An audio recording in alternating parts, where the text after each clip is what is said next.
Hello and welcome. We're going to be looking at how to close out a work order that has a service contract.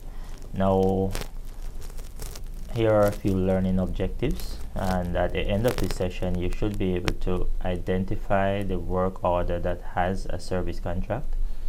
Secondly, you should be able to view the scanned image and accurately verify task and payment against what was entered in SMAC. And next, you need to be able to add the service contract with payment from the work order. And finally, you should be able to correctly close out the work order, thus removing it from the dispatch board. So let's take a look at our demo here. Here we are now in SMAC, and I'm going to take you to the dispatch board. We look on the mechanic status. We're going to look for the particular work order that we're going to be working on for this exercise. Now, second from the bottom of the page here, we have this work order 141114 demo underscore tech C. We're going to be choosing that one. So in order to choose it, you click on this little bubble, then you hit this check mark, and that will open up the page here where you can start your process of verifying and closing out this work order. Now, first of all, you look to see whether or not it's a WIP. Here it's saying it's not a WIP, work in progress, which means that it would have been continued for another day to come. So it's not a WIP, and also it's not referred to sale. So there's no spillover from this visit, meaning that the technician that went in here went to do a refrigerant leak search, and that's all that was done. If there was something else identified, say some plumbing issue or drains issue that the technician wanted the customer to take a look at, or to have someone from our sales team go there and take a look at this next issue, that would be for a different department. So that would be a refer to sale, to have one of our sales rep or technician follow up on that. Now, there's no refer to sale. It's definitely an opportunity, so we would have this box checked off. Up here, the technician would have put the ticket number as it appears on the work order. Now, for our demo purposes here, there's no ticket number, and we choose ticket override, so we can move on to the next step. At the bottom section here, we notice that there is a remaining portion of $83.77.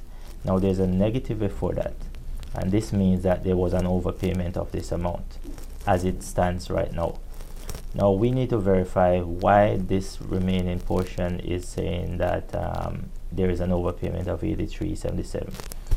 So here we have two tasks, and we're going to look at the work order just to see exactly what was written on that work order, and we will be comparing it with what's entered here in SMAC. So we click on this job number, and it opens up the work order. Usually you see a highlighted area here in orange. It means that the page is locked by somebody. In this case, it is by us. So remove lock, and then I scroll down. So I go to scan images, and here we have a number of scan images, and here we are going to be looking at the respective scan images, especially the work order, to see exactly what was written there compared to what's on the what was entered in SMAC. Now, here we have two tasks, and we notice that the customer paid by check, and here is the amount that was entered, $1,221. Now, take a look at the additional scan images. Here we see that the customer also purchased a membership. So this is where we would be entering a service contract for this customer. If we notice here, the customer purchased a silver plumbing, and that was for 1 year. So the customer payment was with repair on invoice. So this is an example where the customer paid for this additional service for the membership along with whatever other work was done by this technician. Now that explains why we have this remaining portion here saying that is an overpayment, because that particular task is not here at the moment. Now from our records, that particular task is 9271T. We can either type that in, or we could also do a search. You will just hit on this bubble, this magnifying glass. Once again, it's locked, so let me unlock it.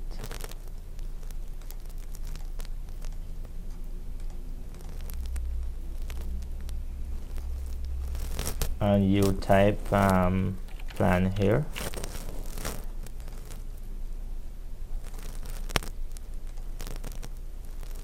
And here you have a list of the respective plans. So from this drop down, we should have been able to choose the one.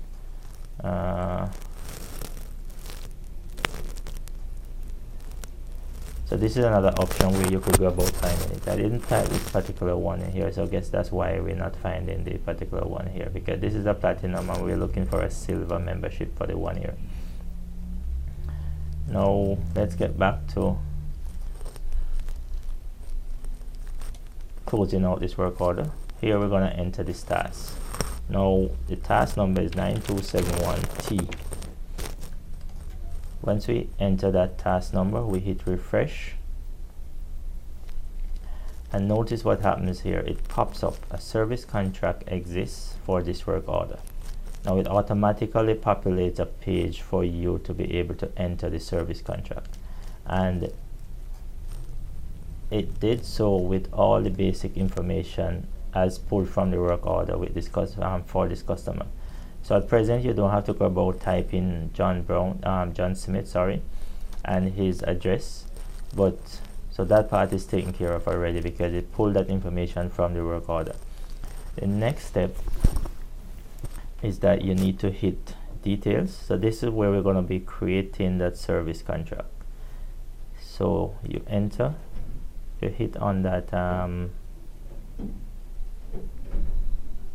that tab, detail,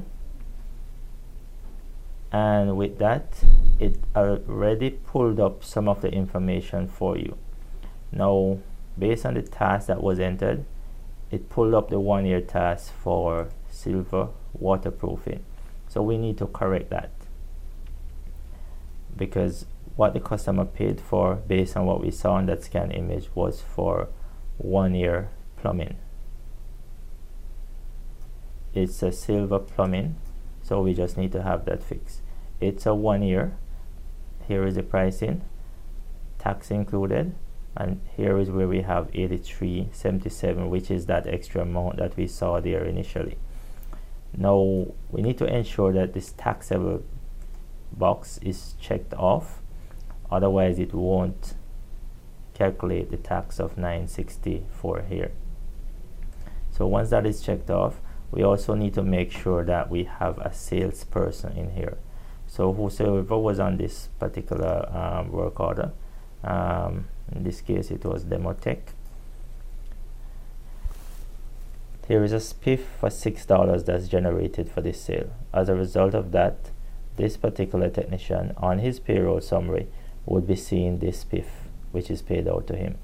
Without having this sold by salesperson here, then this spiff would be there, but it would not show up on his payroll summary.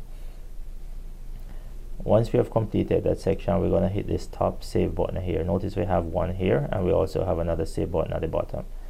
This controls whatever is in this section. So we're going to hit save. If you're sure, okay.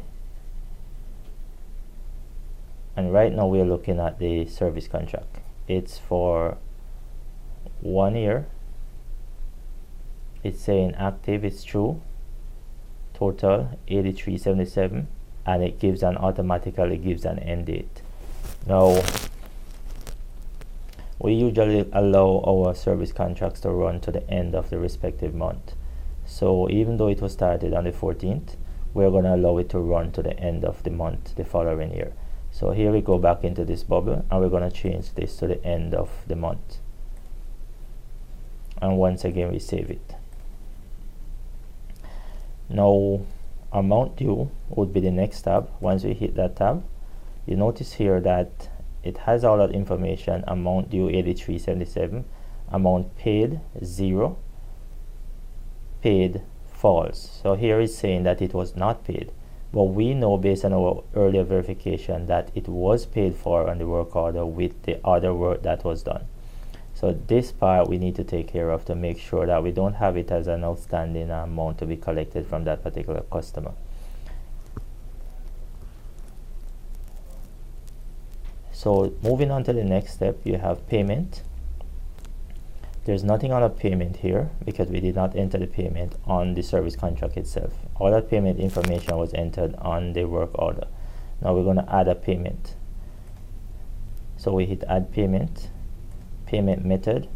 Now if the customer was paying directly for the service contract and no other work, or it was not paid through the work order, say for example the customer called into the office or faxed in an application and it was being processed at the office, then we would have chosen the actual method of payment, whether cash, check, MasterCard, Visa card, as the case may be. But in this case it was paid for on the work order. So here we have this option from work order. Now it was paid in full, charge from the work order. This is the amount, and here we're going to put some notation. So from work order, and we're going to enter that work order number. So we have that in place to cross-reference for future use.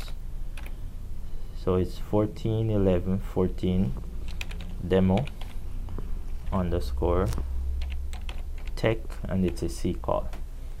So once we have that in, the amount paid, we need to enter that here. So we can do it one of two ways. We can enter 83.77. Also here, amount paid 83.77. Another option would be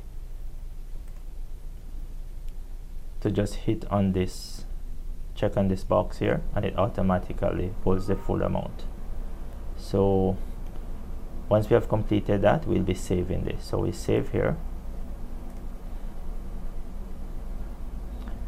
and if we go back to payment or go back to amount due, you'll see something change here.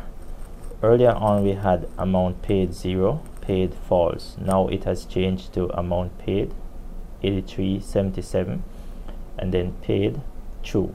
So that takes care of it from the work order perspective, and now we are able to record it on the service contract.